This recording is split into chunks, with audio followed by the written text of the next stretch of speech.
4세부터 10세의 어린이들에게서 많이 나타나는 병 가운데 성장통이라고 하는 것이 있습니다. 이 성장통은 뼈의 성장이 급속하게 이루어지는 데 비해 근육의 성장이 느려서 생기거나 또 아니면 뼈가 자라나면서 이것을 둘러싸고 있는 골막이 늘어나면서 주위의 신경을 자극하기 때문에 나타나는 것으로도 알려져 있습니다. 이 병에는 어떤 특별한 치료약이 존재하지 않습니다. 다만 통증이라는 부위를 마사지하거나 따뜻한 물수건으로 찜질하면 어느 정도 나아집니다. 아이들은 대개 저녁무렵에 통증을 호소하지만 심하게 앓는 아이들은 한밤중에 깨어서 통증을 호소하기도 합니다. 그런데 신기한 것은 한밤중에 그렇게 아픔을 호소하면서 잠을 설치다가도 아침이 되면 아무렇지도 않게 다시 왕성한 활동을 시작한다는 것입니다. 그리고 일반적으로 1, 2년 정도 지나면 이 병은 자연스럽게 사라집니다. 저는 우리들 신앙생활에도 이런 성장통이 경험된다라고 생각을 합니다. 신앙생활이라고 하는 것이 고속도로를 달리는 것처럼 언제나 맑고 좋은 날만 있는 것은 아닙니다. 우리의 신앙생활이라고 하는 것이 언제나 뜨겁고 마냥 행복한 것도 아닙니다. 때로는 구름이 가득한 흐린 날을 지나가야 할 때가 있습니다. 신앙의 공동체 속에서 아픔과 상처를 경험할 때도 있습니다. 그러나 보다 중요한 것은 그러는 가운데서 우리의 신앙은 조금씩 성장하고 성숙해 간다는 것입니다. 오늘 본문에서 이스라엘 백성들도 그와 같은 성장통을 경험하고 있습니다. 출애굽기 14장에 보면 이스라엘 백성들의 전 역사를 통해서 그들이 잊을 수 없는 놀라운 한 가지 사건을 경험하게 됩니다. 모세가 홍해를 향해서 손을 내밀자 홍해가 거대한 물벽을 이루면서 양쪽으로 쫙 갈라집니다. 그리고 이어서 하나님은 동풀을 불게 하셔서 젖어있는 갯벌을 말려주셨습니다. 그때 애굽의 전차 부대가 이스라엘의 뒤를 쫓아오고 있었습니다. 애굽의 바로 왕이 600성의 전차 부대를 동원해서 쫓아가게 한 것입니다. 이스라엘 백성들이 홍해를 다 건넌 후에 모세가 물벽을 향해서 손을 내밀었을 때에 이 절벽의 강이 무너져 가기 시작합니다. 당시 세계 최강이라고 자부했던 600성의 애굽 전차 부대가 순식간에 홍해 바다 속에 수장되어 버렸습니다. 이스라엘 백성들은 그것을 두 눈으로 똑똑히 보았습니다. 그들은 지금까지 자신들을 압제하던 바로에게서 온전한 해방을 경험합니다. 그들은 홍해바다를 건넌 후에 찬양하고 춤을 추었습니다. 그들은 이 놀라운 하나님의 구원의 역사 앞에서 축제를 벌였습니다. 모든 것이 세월어진 것입니다. 이제 그들은 감격스러운 마음으로 하나님의 인도하심을 따라서 약속의 땅 가나안을 향해서 나아가기 시작합니다. 아마 휘바람도 불기도 하고 룰룰랄라 들썩거리면서 춤을 추면서 신바람나게 그들은 앞을 향해서 나아갔을 것입니다. 그리고 그들의 여정에서 낮에는 구름 기둥으로 밤에는 불 기둥으로 인도하시는 하나님의 직접적인 보호를 경험하게 됩니다. 그야말로 새로운 인생이 시작된 것입니다. 장밋빛 인생. 그런데 문제는 이런 정서진 감동 그 자체는 그렇게 오래 가지를 못했다는 것입니다. 꼭 사흘을 갔습니다. 사흘 만에 그들 앞에는 전혀 다른 상황이 기다리고 있었습니다. 앞에 있는 이 지도는 이스라엘 백성들이 홍해를 건넜던 당시의 지도입니다. 보십시오. 홍해를 건너자마자 그들은 기다리고 있었던 것은 푸른 초장 쉴만한 물가가 아니라 아름다운 풍성한 땅이 아니라 삭막하고 메마른 사막이었습니다. 여기 메라 손가락인데 마라 수르 광야인데 이 수르 광야 여기서는 사실 사막을 이야기하는 겁니다. 사막, 삭막한 사막. 사막에서 필요한 것은 물입니다. 이 메마른 사막에서 어떻게 버텨나갈 수 있을까? 저 푸른 초원 위에 그림 같은 집을 짓고 사랑하는 님과 함께 아름답게 살고 싶었는데 웬 사막이 이렇게 펼쳐져 있습니까? 그들은 목마름을 호소하면서 사흘 길을 걸었어도 물을 얻지를 못했습니다.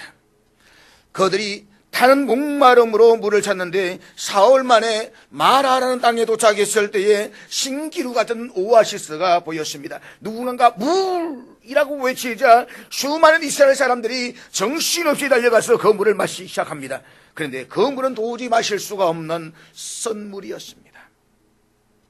그는 더 이상 그 물을 마시지 못하고 그 물을 토해내며 여기저기 덜어눕기 시작을 합니다. 덜어는 병들어 누운 사람들도 있습니다.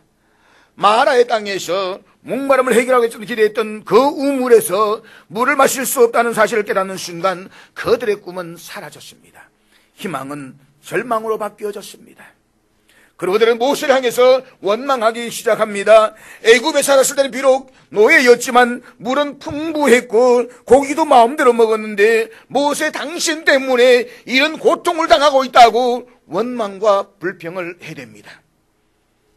그들은 지금 고통의 몸살을 앓기 시작합니다. 저는 이것이 하나님의 자녀들이 경험하게 되는 성장통이라고 생각을 합니다. 이스라엘 백성들이 애굽에서 구출될 시기가 다가왔을 때 그들은 하나님이 왜 여호와라고 불리는지를 온전하게 이해하게 되었습니다. 고통 가운데 이스라엘 백성들의 부르심을 들으시고 아브라함과 맺었던 언약을 기억하셨던 신실하신 분이 바로 여호와 하나님이셨습니다. 그리고 그들은 여호와 하나님 함께 하심을 체험하면서 희망과 감격 속에서 젖과 꿀이 흐르는 가나안 땅을 해서 나아갑니다. 그러나 그들은 애굽으로부터 해방되었지만 여전히 애굽에서의 생활 방식에 그대로 젖어 있었다는 것입니다. 몸은 애굽에서 나왔지만 정신은 애굽에 그대로 두고 있었습니다. 그래서 출애굽의 역사를 보게 되면 조금만 힘들면 우리가 애굽에서 괜히 나왔다, 애굽에 죽을 매장지가 없었느냐, 애굽으로 돌아가자라고 이야기하는 사람들이 계속해서 일하는 것입니다. 무엇입니까? 육체는 나와 있지만 정신과 마음은 애굽에 그대로 두고 있다는 것입니다. 따라서 하나님은 이스라엘 백성들이 약속한 축복의 땅인 가나안에 들어가기 전에 먼저 광야에서 성숙한 인격으로 세우기를 원하셨습니다. 그러므로 마라에서의 선물의 고통은 하나님의 섭리 속에 허용된 성장통의 체험이었다라고 저는 믿습니다. 그리고 바로 이때 하나님은 그들을 찾아오시고 고통 중에 있는 그들을 치료하십니다. 그러면서 그들에게 당신의 이름을 계시하십니다. 이때 계시된 하나님의 이름이 여호와 라파입니다. 오늘 우리가 함께 배우게 되는 하나님의 이름은 여호와 라파. 여호와라는 말을 우리가 이미 여러 차례 공부했지만 스스로 계시는 하나님이시라고 했습니다. 그리고 라파라는 말은 치료하신다라는 뜻입니다. 그래서 여호와 라파라고 하는 말은 치료하시는 하나님이라는 뜻입니다. 고통 중에서 그들이 만난 하나님은 여호와 라파, 치료하시는 하나님이셨습니다. 그렇습니다. 사랑하는 여러분, 오늘 저와 여러분도 여호와 라파, 치료하시는 하나님을 만날 수 있기를 주의 이름으로 축복합니다. 그리고 그 하나님 만날 뿐만 아니라 하나님을 온전히 신뢰하는 가운데서 내 마음의 고통과 육신의 질병까지도 온전히 치유되는 역사가 오늘 이 자리에서 일어날 수 있기를 주의 이름으로 축복합니다. 우리도 인생을 살아가다 보면 어느 날인가 자신의 기대와는 전혀 다른 마라의 현장에 서 있을 때가 있습니다. 뿐만 아니라 믿음의 여정을 걸어가는 가운데 어느 때인가 우리도 이런 고통을 경험할 수가 있습니다. 선물의 광야는 하나님의 백성들이 인생의 여정에서 필연적으로 통과해야 하는 경로입니다. 그렇다면 우리는 어떻게 이 고통을 극복하면서 보다 성숙한 하나님의 백성으로서 천국의 여정을 계속해 나갈 수가 있겠습니까? 다시 말하면 믿음의 여정에서 고통을 만났을 때 우리가 해야 할 일은 무엇일까요? 첫째, 구원 후에도 광야의 길이 있음을 기억해야만 합니다. 그렇습니다. 우리가 구원을 받은 후에도 광야의 길을 걷게 된다는 사실을 기억하셔야만 합니다. 이미 말씀을 드린 것처럼 이스라엘 백성들의 역사적 체험 가운데 가장 위대한 체험은 홍해를 건넌 사건이었습니다. 그러나 중요한 것은 그들이 홍해를 건넌 것은 여행의 끝이 아니었다는 것입니다. 그것은 사실상 새로운 여행의 시작이었다라고 말할 수가 있습니다. 오늘의 본문은 이렇게 시작을 하는데 22절, 본문 22절부터 다 같이 읽도록 하겠습니다. 같이 읽습니다. 시작. 이스라엘 백성들이 홍해를 건너자마자 경험하게 되는 것은 푸른 조장, 쉴만한 물가가 아니라 수르 광야, 수르 사막이었습니다. 그러니까 홍해에서 건집을 받았지만 홍해에서의 구원이 새로운 광야 여행의 시작이었다는 것입니다. 물론 그들이 주어진 가나안의 약속의 땅은 하나님부터 주어진 분명한 약속이었습니다. 그러나 그럼에도 불구하고 그 약속의 땅에 들어가기까지 그들은 매우 길고 긴 광야의 길을 걸어가야만 했습니다. 오늘 저와 여러분이 인생에서 경험하는 가장 위대한 경험은 예수님을 만나고 구원받은 사건입니다. 구원의 체험처럼 위대한 체험은 없습니다. 우리가 예수를 구주로 영접하고 하나님의 자녀가 되었다라고 하는 이 사건은 세상의 그 무엇과도 비교할 수 없는 놀라운 축복의 사건입니다. 그러나 우리가 구원받았다는 것은 우리의 신앙의 여정이 이제 막 새롭게 시작되었다는 것을 의미하는 것에 불과하다는 것입니다. 그리고 이제부터 우리는 결코 짧다고만 할 수 없는 인생의 광야길을 통해서 약속의 땅, 저 영원한 천국을 향해서 걸어가야만 합니다. 그렇습니다. 우리가 예수 그리스도를 만난 사건은 어떤 사건과 비교될 수 없는 가장 놀라운 축복된 사건입니다. 그러나 이것은 새로운 과제를 우리에게 안겨자 주는 여행의 시작입니다. 이제부터가 정말 중요한 것입니다. 그래서 구원의 경험에 대해서 성경은 종종 두 가지로 비유하고 있습니다. 하나는 출생의 비유이고 또 다른 하나는 결혼의 비유입니다. 출생 사건과 결혼 사건에는 공통점이 있습니다. 그것은 둘 다 시작이다라고 하는 것입니다. 시작. 출생했다는 것, 그래서 태어났다는 것은 성장의 시작입니다. 한 생명의 탄생은 경이로운 것이지만 중요한 것은 성장의 시작입니다. 그래서 인간으로서 이제부터 잘 자라가야만 합니다. 태어났을 때 얼마나 아름답습니까? 쪼물쪼물하는 것이 만져도 너무 귀엽기도 하고 이게 어떻게 해서 우리의 생명이 되었을까? 너무 신기하기도 합니다. 근데 그 신기함을 그대로 머물렀으면 어떻게 됩니까? 이 아이는 문제가 있는 겁니다. 이 아이는 커가야만 합니다. 어느 정도 커가면 이제 징그러운 아이로 커가는 겁니다. 그렇지 않으면 그 아이는 병든 겁니다. 유전적으로 병이 있든지 심각한 병이 있든지 문제가 있는 것입니다. 성경은 우리가 하나님을 만나고 예수를 믿어서 구원받은 것이 새로운 출생이라고 가르치고 있습니다. 혹은 거듭났다라고 말씀을 합니다. 다시 태어난다는 말입니다. 이것은 새로운 시작입니다. 이제부터 우리는 하나님 앞에서 잘 자라가야만 합니다. 사랑하는 여러분, 우리 예수님을 나의 구주로 영접하고 구원을 받았다라고 한다면 그것은 위대한 탄생을 경험한 것입니다. 그러나 중요한 것은 내가 구원을 받았다는 그 사건에만 머물러 있으면 안 됩니다. 구원받은 그 다음부터가 중요한 것입니다. 이제부터 우리는 주님 안에서 잘 자라가야만 합니다. 매일같이 어린아이 신앙처럼 거기에 머물러 있다고 한다면 그 사람의 신앙은 문제가 있습니다. 10년 전에 믿었던 그 꼴이나 지금이나 똑같다고 한다면 그 사람은 심각한 문제가 있는 것입니다. 이제부터 정말 중요한 것은 성장이요 성숙입니다. 아기는 2000번 이상 넘어지고서야 걸을 수가 있게 된다고 말합니다. 여러분들은 최소한 2000번 이상 넘어지고서야 오늘처럼 이렇게 번듯하게 걸어갈 수가 있는 것입니다. 우리 신앙생활도 마찬가지입니다. 어쩌면 믿음의 여정에서 우리는 2000번만이 아니라 그 더 많이 넘어질 수도 있습니다. 어쩌면 지금까지 살아온 날들보다 앞으로 더 많이 넘어질 수도 있습니다. 그러나 중요한 것은 걸을 때마다 다시 일어나는 것입니다. 그런 가운데 건강한 믿음의 사람으로 성숙되게 세워져 가는 것입니다. 그래서 성경은 말씀합니다. 우리 온전한 사람을 이루어 그리스도 장성한 분량이 충만한 데까지 자라가라. 사랑하는 여러분, 우리는 우리의 믿음의 분량이 그리스도 안에서 성숙하도록 날마다 조금씩 자라가야만 합니다. 그것은 거룩함과 진실함으로 세상 속에서 거룩한 영향력을 미치면서 살아가야 하는 것입니다. 그러므로 거룩하십시오. 우리의 세상 사람과 똑같은 삶의 방식으로 살아가서는 안 됩니다. 저들과는 분명히 구별된 거룩함이 있어야만 합니다.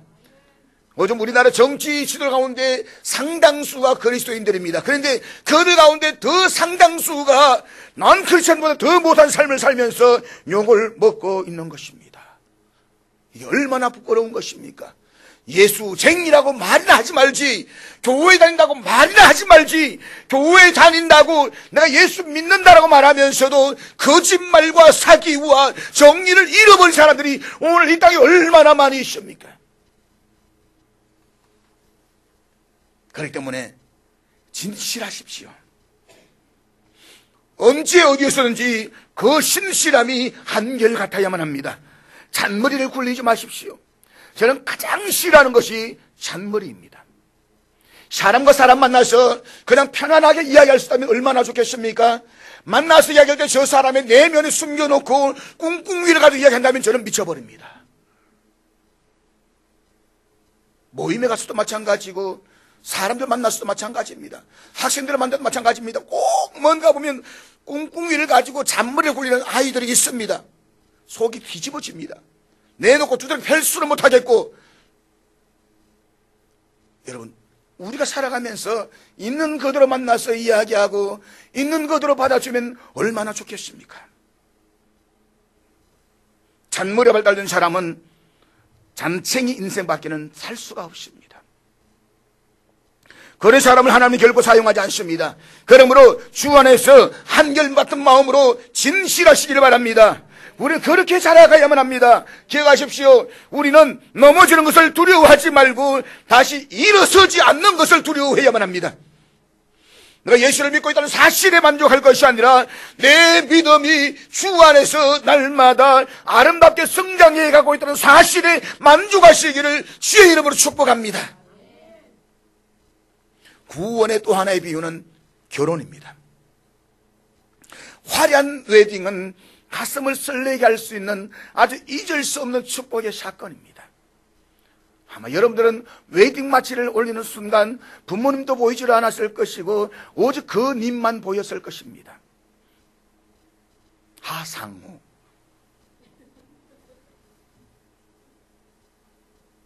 그러나 여러분, 결혼식은 인생의 모든 문제를 해결해 주는 것이 아니라 새로운 문제들의 시작이라는 것을 우리는 곧 경험하기 시작합니다. 평생 따로 살아왔다가 만나면서 생각의 차이, 습관의 차이, 어투의 차이 여러 가지 때문에 부딪히고 깨어지기 시작합니다. 성경은 종종 우리 예수를 만나는 것이 신랑을 만나는 것으로 말씀을 합니다. 그리고 장차 우리가 어린 양의 혼인잔치를 경험하게 될 것이라고 말합니다. 예수님은 우리의 신랑이십니다. 그런데 신랑이신 예수님과 내가 어떤 관계를 갖느냐에 따라서 우리의 영적인 삶의 질이 결정되는 것입니다. 중요한 것은 내가 태어났던 결혼을 했던 그것은 시작이라는 것입니다. 이제부터가 중요한 것입니다. 우리 예수를 만나고 새로운 광야의 길을 걷기 시작했다는 것입니다. 기억하십시오. 이스라엘 백성들이 광야의 길을 통과해야만 저 영원한 가나안 땅, 축복의 가나안 땅에 들어갈 수 있던 것처럼 오늘 우리의 인생도 광야의 길을 통과해야만 저 영원한 천국에 들어갈 수가 있습니다. 구원을 받은 사건은 분명히 위대한 사건입니다. 그 영원한 천국은 우리에게 새로운 소망으로 다가왔습니다. 그러나 그것은 광야의 길을 무사히 지난 이후에야 이루어지는 약속이라는 사실을 잊지 마십시오. 그 다음에 우리가 광야의 길을 가면서 배워야 할 중요한 것이 무엇이겠습니까? 두 번째로 무엇보다 우리는 이제부터 기도를 배울 수 있어야만 합니다. 특별히 기도 중에서도 부르짖는 기도를 배우셔야만 합니다. 자, 여러분, 왜 부르짖는 기도가 필요합니까? 그것은 인생의 광야 길에는 부르짖을 수밖에 없는 상황들이 너무나도 많이 있기 때문입니다. 사실이 그렇습니다. 부르짖을 수밖에 없는 사건들이 우리를 기다리고 있습니다. 예수를 믿어도 이런 사건들은 면제되지 않고 시시각각으로 우리를 찾아옵니다. 이스라엘 백성들이 홍해 바다를 건너는 일은 얼마나 신나는 경험이었겠습니까? 춤을 추었습니다. 노래를 불렀습니다. 축제를 벌였습니다. 그런데 이 흥분된 감격이 사흘밖에 가지를 못했습니다. 사흘 만에 상황은 완전히 역전이 됩니다. 위기가 찾아옵니다. 목마른 샷심으로, 목마른 심정으로, 애타는 심정으로 사흘 동안의 사막을 걸었던 이스라엘 백성들이 우물을 발견하고 얼마나 기뻤겠습니까? 그런데 물을 마셨더니 마실 수가 없었습니다. 선물이었습니다. 그들은 그 자리에 주저앉은 채 하늘을 향해 원망하고 지도자를 향해 원망하기 시작합니다. 노래하던 입술에서는 원망과 불평이 터져 나옵니다. 춤추던 소도로 그들은 가슴을 치면서 탄식하게 됩니다. 이것이 인생입니다.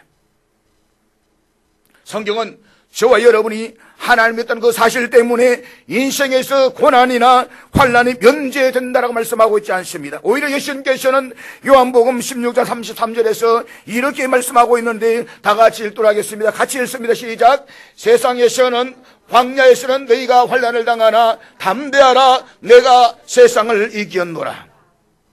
보십시오. 예수님께서는 우리 믿음의 권속들에게 세상에서 환난의 면제를 약속하시지 않았습니다. 오히려 환난을 당한다라고 했습니다. 예수를 잘 믿어도 믿음의 생활을 잘 해도 환난은 있습니다.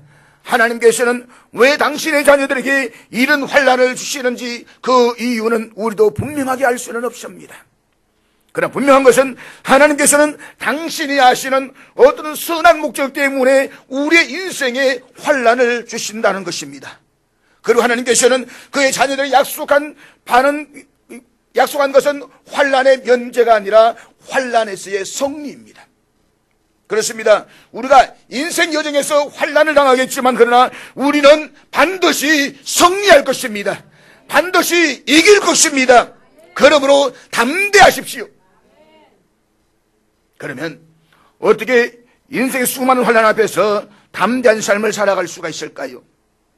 어떻게 인생 광야에서 승리할 수가 있을까요? 승리의 방편이 무엇일까요? 그것은 바로 기도입니다.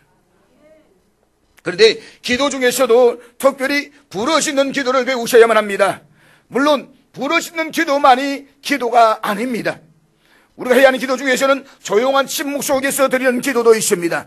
그러나 인생의 위기와 환난에 저는 가장 효과적인 기도는 힘써 부르짖는 기도입니다. 그럼 모두가 같은 시간에 같은 자리에 모여서 힘써 부르짖는 기도는 공동체가 하나님을 경험하는 은혜로운 시간이 될 것입니다. 그리고 함께 부르짖어 기도할 때에 영적 분위기를 장악하는 역사가 일어나는 것입니다. 1907년 평양 대부흥운동, 이미 2년 전 우리는 을사늑약으로 나라의 외교권이 빼앗겼습니다.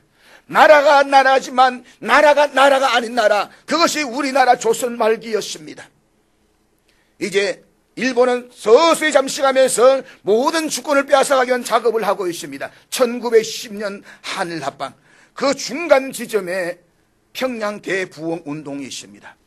그때 역사를 보게 되면 1월 4일 그들이 모여서 집회를 하는데 얼마나 부르짖게 되든지 수많은 부르짖는 기도가 하나의 화문이가 되어서 하늘로 올라갔다라고 말합니다. 상상해 보십시오. 민족의 서러움, 가난의 서러움, 고통의 어려움, 이 모든 것들을 가지고 나와서 함께 하나님께 부르짖습니다. 여호와여 이 나라를 살려주시옵소서, 우리를 살려주시옵소서. 부르짖는 그들의 함성의 기도가 하늘에 메아리치는 겁니다. 그 기도가 36년 동안의 기나긴 터널 광야를 버티는 힘이었습니다. 이스라엘 백성들이 원망하며 아우성을 치자 모세가 하나님 앞에 나왔습니다. 본문 25절에 보면 이렇게 기록을 하고 있는데, 본문 25절 말씀 우리 다 같이 읽도록 하겠습니다. 25절 같이 읽습니다. 시작. 여기 보면 모세가 여호와께 부르짖었다라고 했습니다.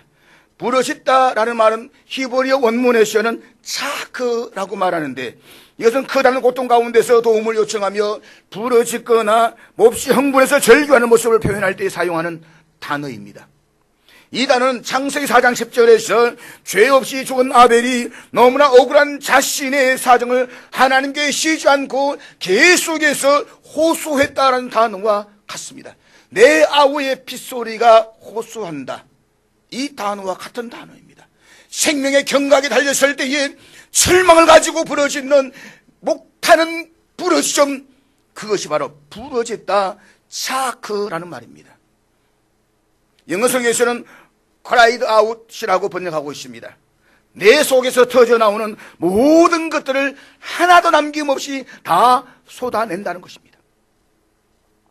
지금 모세는 이스라엘 백성들이 방금 전에 홍해가 갈라져서 자신들이 그 바다를 건너서 구원받게 되었던 구원의 역사를 체험하고서도 하나님을 신뢰하지 못할 뿐만 아니라 오히려 자신에게 원망하는 상황을 놓고 하나님 앞에 간절하게 다른 목마름으로 지금 부르짖고 있는 것입니다. 우리 살아가면서 우리의 힘으로는 어쩔 수 없는 수많은 어려움들을 만나게 됩니다. 그럴 때 우리가 해야 할 일은 모세처럼 하나님 앞에 나와서 생명 걸고 부르짖어 기도하는 것입니다. 나에게 다가오는 인생의 모든 염려나 걱정, 불안을 속으로 집어넣지 말고 하나님 앞에 나와서 다 쏟아내며 구하라는 것입니다. 이것은 내 모든 문제를 하나님 앞에 온전히 의탁하는 집중적인 기도인 것입니다. 부르짖음의 기도, 이 기도에는 그래서 놀라운 응답이 있는 것입니다. 하나님께서는 왜 우리들에게서 부르짖는 기도를 원하실까요? 이것을 일반적으로 우리의 삶에서 경험할 수가 있습니다. 아이들이 태어나서 성장하는 가운데 위기를 느끼면 가장 먼저 하는 일은 울어버리는 것입니다. 와! 그러면 엄마 아빠가 얼른 찾아옵니다. 뛰어옵니다. 슈퍼맨도 그런 슈퍼맨이 없을 것입니다. 마찬가지입니다.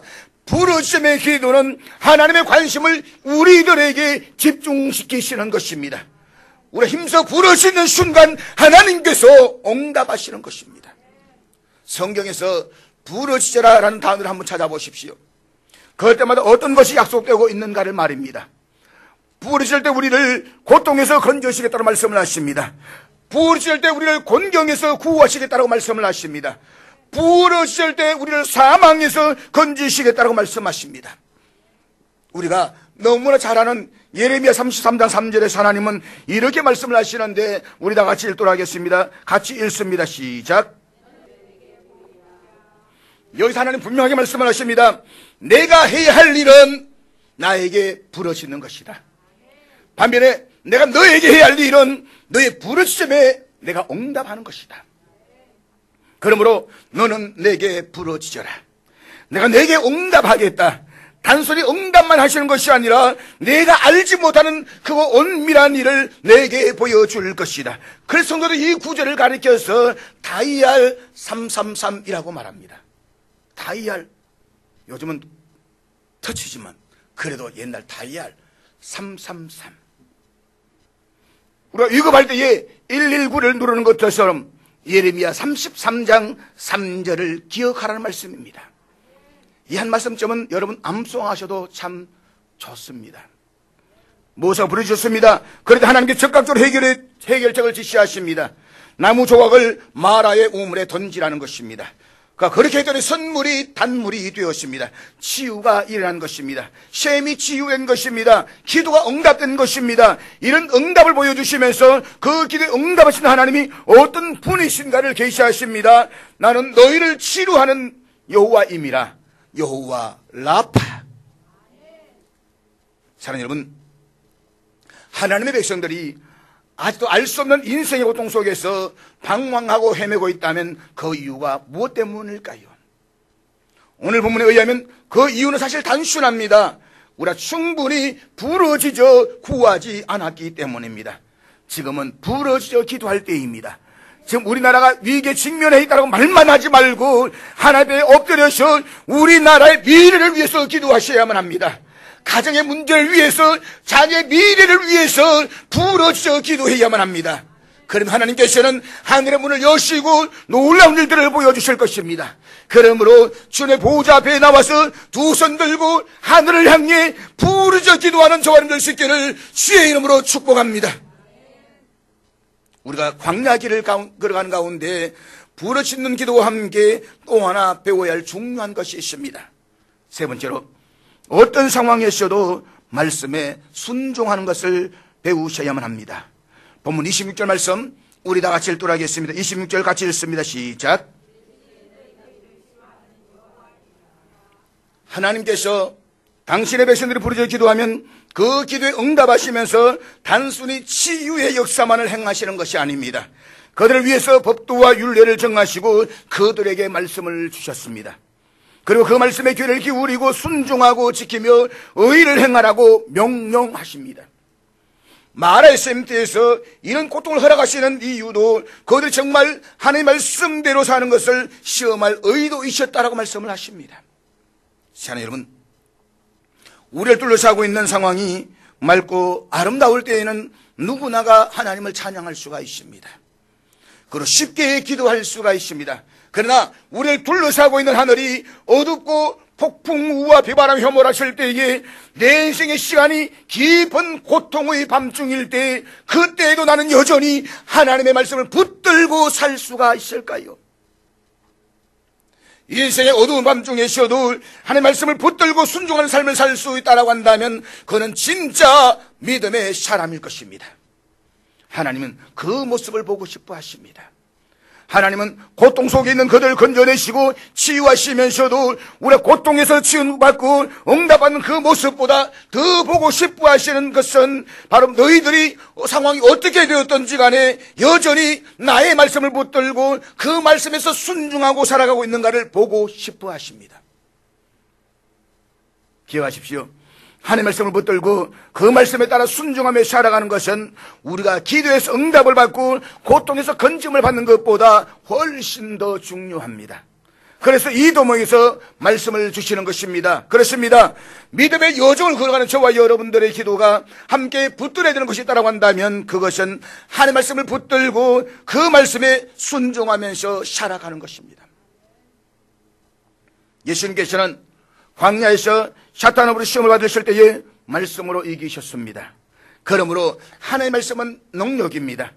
능력의 말씀을 붙들고 그 말씀에 순종하면서 능력 있는 하나님의 권속들이 되시기를 바랍니다.